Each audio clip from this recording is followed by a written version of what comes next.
Pav soft ಆಗಿ spongy ಆಗಿರುವಂತಹ ಬೇಕ್ರಿಯಲ್ಲಿ ಸಿಗುವಂತಹ ಪಾವ್ನ ಮನೆಯಲ್ಲೇ ಮಾಡ್ಕೊಳ್ಬೋದು. ಇನ್ನೊಂದೇನು ಗೊತ್ತಾ, ಮೈದಾನ ಯೂಸ್ ಮಾಡದೆ ಗೋಧಿ ಹಿಟ್ಟಿನಿಂದ ನೀವು ಈ ರೀತಿ ಸ್ಪಾಂಜಿ ಆಗಿರುವಂಥ ಪಾವ್ನ ಮಾಡ್ಕೊಳ್ಬೋದು. ಮತ್ತು ಅವನ್ ಕೂಡ ಬೇಕಾಗಿಲ್ಲ. ಸೊ ಇವತ್ತಿನ ಎಪಿಸೋಡಲ್ಲಿ ನಾವು ಸಾಫ್ಟ್ ಆ್ಯಂಡ್ ಸ್ಪಾಂಜಿ ಆಗಿರುವಂತಹ ಪರ್ಫೆಕ್ಟ್ ಟೆಕ್ಸ್ಚರ್ ಇರುವಂಥ ಪಾವ್ನ ಮಾಡೋದು ಹೇಗೆ ಅಂತ ನೋಡೋಣ. ಮೊದಲಿಗೆ ನಾನು 1 ಟೀ ಸ್ಪೂನಷ್ಟು ಉಪ್ಪನ್ನು ಹಾಕೊಳ್ತಾ ಇದ್ದೀನಿ. ಇದಕ್ಕೆ 2 ಕಪ್ನಷ್ಟು ಗೋಧಿ ಹಿಟ್ಟನ್ನು ಒಂದು ಸಾನ್ಗೆಗೆ ಹಾಕಿ ಸಾನ್ಸ್ಕೊಂಡ್ಬಿಡ್ತೀನಿ. ಉಪ್ಪು ಮತ್ತು ಈಸ್ಟ್ನ ಒಟ್ಟಿಗೆ ಹಾಕಕ್ಕೆ ಹೋಗಬಾರ್ದು. ಒಟ್ಟಿಗೆ ಹಾಕೊಳ್ಳೋದ್ರಿಂದ ಈಸ್ಟ್ ಆಕ್ಟಿವೇಶನ್ ಕಡಿಮೆ ಆಗುತ್ತೆ.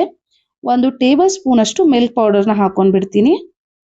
ಇವಾಗ ನೀಟಾಗಿ ಸಾನ್ಸ್ಕೊಂಡ್ಬಿಡೋಣ.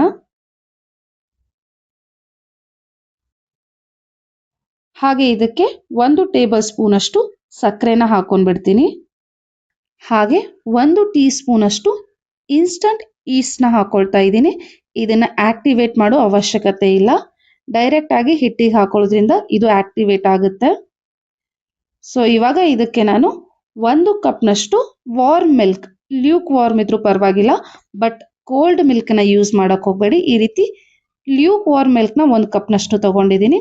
ಅದನ್ನು ಸ್ವಲ್ಪ ಸ್ವಲ್ಪ ಹಾಕಿ ಹಿಟ್ಟನ್ನು ನಾದ್ಕೊಳ್ತಾ ಹೋಗೋಣ. ಹಿಟ್ಟನ್ನು ನಾವು ಚೆನ್ನಾಗಿ ನಾದಬೇಕು. ಫುಲ್ ಈಸ್ಟ್ ಎಲ್ಲ ಆಕ್ಟಿವೇಟ್ ಆಗಬೇಕು. ಸೊ ಇವಾಗ ಇನ್ನೊಂದು ಸ್ವಲ್ಪ ಹಾಲನ್ನು ಹಾಕ್ಕೊಂಡು ಮತ್ತೆ ನಾದ್ಕೊಳ್ತೀನಿ. 1 ಕಪ್ನಷ್ಟು ಹಾಲು ಸಾಕಾಗುತ್ತೆ. ಇನ್ನೊಂದು ಚೂರು ಬೇಕಿದ್ರೆ ನೀವು ಹಾಕ್ಕೊಳ್ಬೋದು. ಸೊ ಎಲ್ಲ ಹಾಲನ್ನು ಹಾಕಿದ್ದೀನಿ. ನೀಟಾಗಿ ನಾದ್ಕೊಂಡ್ಬಿಡೋಣ. ತುಂಬ ಚೆನ್ನಾಗಿ ನಾದಬೇಕು ಹಿಟ್ಟನ್ನು. ಈ ರೀತಿ ನೋಡಿ, ಇನ್ವರ್ಟ್ಸ್ ಟಕ್ ಮಾಡ್ತಾ ಅಂಗೈಯಿಂದ ನಾದ್ಕೊಳ್ಬೇಕು. ಚೆನ್ನಾಗಿ ಹಿಟ್ಟನ್ನು ನಾದೋದ್ರಿಂದ ತುಂಬ ಫ್ಲಫಿಯಾಗಿ ಸ್ಪಾಂಜಿಯಾಗಿ ಪಾವ್ ರೆಡಿ ಆಗುತ್ತೆ. ಸ್ವಲ್ಪ ಹಿಟ್ಟು ಕೈಗೆ ಹತ್ಕೊಳ್ತಾ ಇದೆ ಅಂದರೆ ಒಂದು ಸ್ವಲ್ಪ ಎಣ್ಣೆನ ಹಾಕ್ಕೊಂಡು ನಾದ್ಕೊಳ್ಬೋದು. ಇಲ್ಲಾಂದರೆ ಒಣ ಹಿಟ್ಟನ್ನು ಕೂಡ ಹಾಕಿ ನಾದ್ಕೊಳ್ಬೋದು.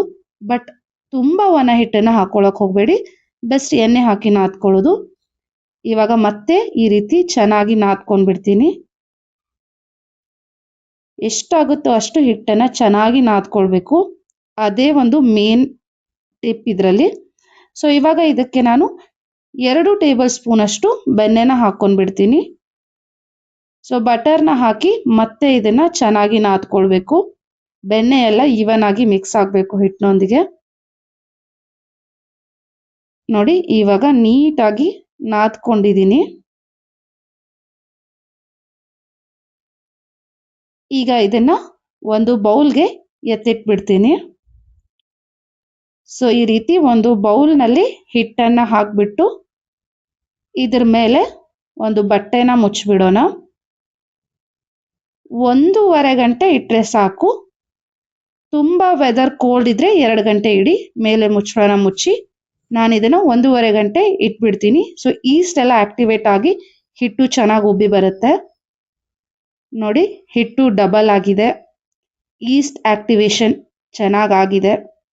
ನೋಡಿ ಎಷ್ಟು ಚೆನ್ನಾಗಿ ಉಬ್ಬಿದೆ. ಇವಾಗ ಇದನ್ನು ಬೌಲಿಂದ ಎತ್ತಿ ಒಂದು ಟ್ರೇ ಅಥವಾ ಒಂದು ಪ್ಲೇಟ್ ಮೇಲೆ ಹಾಕೊಂಡ್ರೆ ಸಾಕು. ಸೊ ಇವಾಗ ಇದನ್ನು ಒಂದು ಚಾಪಿಂಗ್ ಬೋರ್ಡ್ ಮೇಲೆ ಹಾಕೊಂಡ್ಬಿಡ್ತೀನಿ. ನಿಮ್ಗೆ ಯಾವ ಸೈಜ್ ಪಾವ್ ಬೇಕೋ ಆ ಸೈಜ್ ಪಾವ್ ನೀವು ಕಟ್ ಮಾಡ್ಕೊಳ್ಬೋದು. ಸೊ ಸ್ವಲ್ಪ ಈವನ್ ಆಗಿ ಕಟ್ ಮಾಡ್ಕೊಳ್ಳಿ. ಸೊ ದಟ್ ಒಂದೇ ಸೈಜ್ ಪಾವ್ ರೆಡಿ ಆಗಿಬಿಡುತ್ತೆ. ಈ ರೀತಿ ನೈಫಿಂದ ಕಟ್ ಮಾಡ್ಕೊಂಡ್ಬಿಡ್ತೀನಿ. ಬನ್ ಶೇಪ್ ಬೇಕಂದ್ರೆ ನೀವು ಬನ್ ಶೇಪಲ್ಲಿ ಕೂಡ ಮಾಡ್ಕೊಳ್ಬೋದು. ತುಂಬ ದೊಡ್ಡ ದೊಡ್ಡ ಸೈಜ್ ಬನ್ ಇರುತ್ತಲ್ಲ, ಆ ಸೈಜಲ್ಲಿ ಕೂಡ. ಸೊ ಇವಾಗ ನಾನೇನು ಕಟ್ ಮಾಡ್ಕೊಂಡಿದ್ದೀನಲ್ಲ ಅದರಿಂದ ಒಂದೊಂದು ಪೀಸ್ನ ತಗೊಂಡ್ಬಿಟ್ಟು ಈ ರೀತಿ ಉಂಡೆನ ತಗೊಂಡ್ಬಿಟ್ಟು ಇವಾಗ ಇದನ್ನು ನಾವು ಇನ್ವರ್ಡ್ಸ್ ಫೋಲ್ಡ್ ಮಾಡ್ತಾ ಹೋಗಬೇಕು. ಈ ರೀತಿ ಒಳಗಡೆ ಟಕ್ ಮಾಡ್ತಾ ಹೋಗಬೇಕು. ನೋಡಿ, ಈ ರೀತಿ ಇದನ್ನು ಒಳಗಡೆ ಫೋಲ್ಡ್ ಮಾಡಿಬಿಟ್ಟು ಇವಾಗ ಈ ರೀತಿ ರೌಂಡ್ ಶೇಪ್ ಕೊಡಬೇಕು. ಇದರಿಂದ ಪಾವ್ ಪರ್ಫೆಕ್ಟ್ ಆಗಿ ಬರುತ್ತೆ. ನೀವು 2 ಕೈಯಿಂದ ಕೂಡ ಮಾಡ್ಬೋದು. ಸೊ ನೋಡಿ, ಈ ರೀತಿ ಮಾಡಿಬಿಟ್ಟು ಇದನ್ನು ನಾನು ಒಂದು ಕೇಕ್ ಟಿನ್ ಮೇಲೆ ಇಟ್ಕೊಂಡ್ಬಿಡ್ತೀನಿ. ಕೇಕ್ ಟಿನ್ ಇಲ್ಲ ಅಂದ್ರೂ ಪರವಾಗಿಲ್ಲ, ಬೇರೆ ಪಾತ್ರೆ, ಸ್ಟೀಲ್ ಪಾತ್ರೆ ಮೇಲೆ ಕೂಡ ನೀವು ಇಟ್ಕೊಳ್ಬೋದು. ಇದಕ್ಕೆ ಸ್ವಲ್ಪ ನಾನು ಎಣ್ಣೆನ ಈ ರೀತಿ ಸವರ್ಬಿಟ್ಟು ಇದ್ರ ಮೇಲೆ ನಾವೇನು ಪಾವ್ಗೆ ರೋಲ್ನ ರೆಡಿ ಮಾಡಿ ಇಟ್ಕೊಂಡಿದ್ವಲ್ವ ಅದನ್ನು ಒಂದೊಂದಾಗಿ ಇಟ್ಕೊಂಡು ಬಿಡ್ತೀನಿ. ಮಧ್ಯೆ ಸ್ವಲ್ಪನೇ ಗ್ಯಾಪ್ ಇರಲಿ, ತುಂಬ ಗ್ಯಾಪ್ ಇರೋದ್ರಿಂದ ಸೆಪ್ರೇಟ್ ಆಗಿಬಿಡುತ್ತೆ. ಪಾವ್ ಅಂದರೆ ಈಗ ಲಾದಿ ಪಾವಲ್ಲೆಲ್ಲ ಒಂದಕ್ಕೊಂದು ಪಾವ್ ಹತ್ಕೊಂಡಿರುತ್ತಲ್ಲ, ಆ ರೀತಿ ಬರಬೇಕಂದ್ರೆ ಸ್ವಲ್ಪ ಹತ್ರ ಹತ್ರ ಇಟ್ಬಿಡಿ.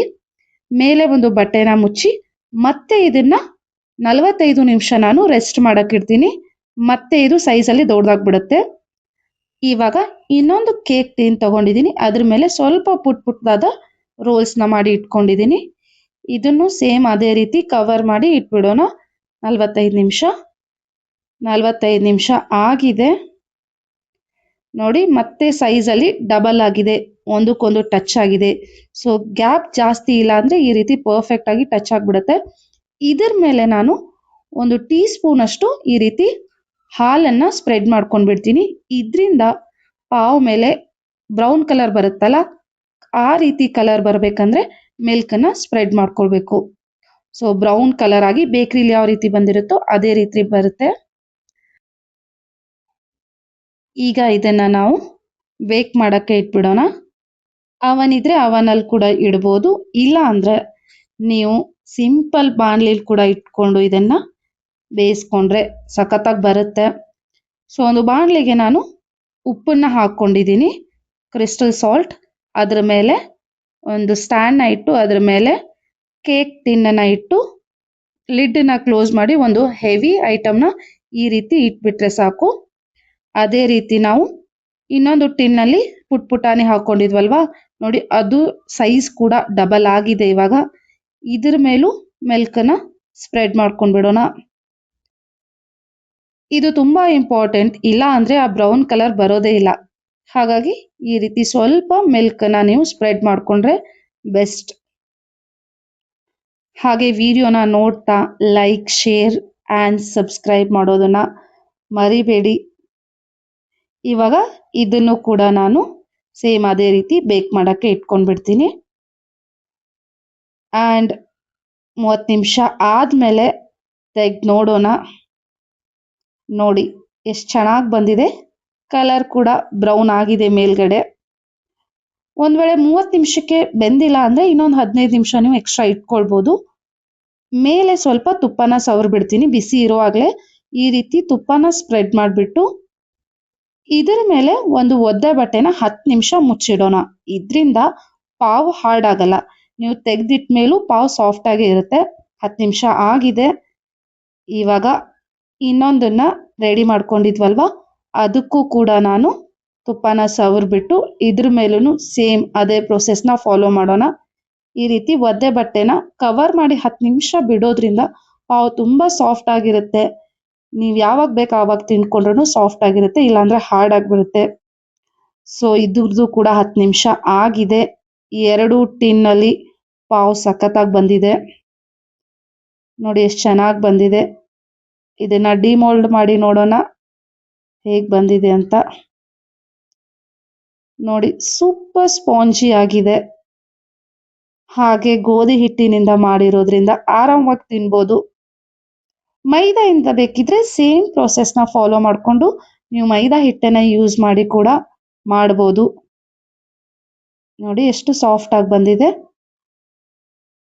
2 ಟಿನ್ನಲ್ಲಿರೋ ಪಾವ್ನ ಅನ್ಮೋಲ್ಡ್ ಮಾಡಿದ್ದೀನಿ. ಈ ಪುಟಾಣಿ ಪಾವ್ನ ಬ್ರೇಕ್ ಮಾಡಿ ನೋಡೋಣ ಬನ್ನಿ ಯಾವ ರೀತಿ ಬಂದಿದೆ ಅಂತ. ನೋಡಿ ಸಾಫ್ಟ್ ಆ್ಯಂಡ್ ಸ್ಪಾಂಜಿಯಾಗಿ ಸೂಪರಾಗಿ ಬಂದಿದೆ. ಪಾವ್ ಭಾಜಿ ಮಾಡ್ಕೊತೀನಿ, ಮಿಸಲ್ ಪಾವ್ ಮಾಡ್ಕೊಳ್ಳಿ, ವಡಾ ಪಾವ್ ಮಾಡ್ಕೊಳ್ಳಿ, ಎಲ್ಲದಕ್ಕೂ ಸೂಪರ್ ಆಗಿದೆ. ಟ್ರೈ ಮಾಡಿ ನೋಡಿ, ಖಂಡಿತ ಇಷ್ಟ ಆಗುತ್ತೆ. Thank you.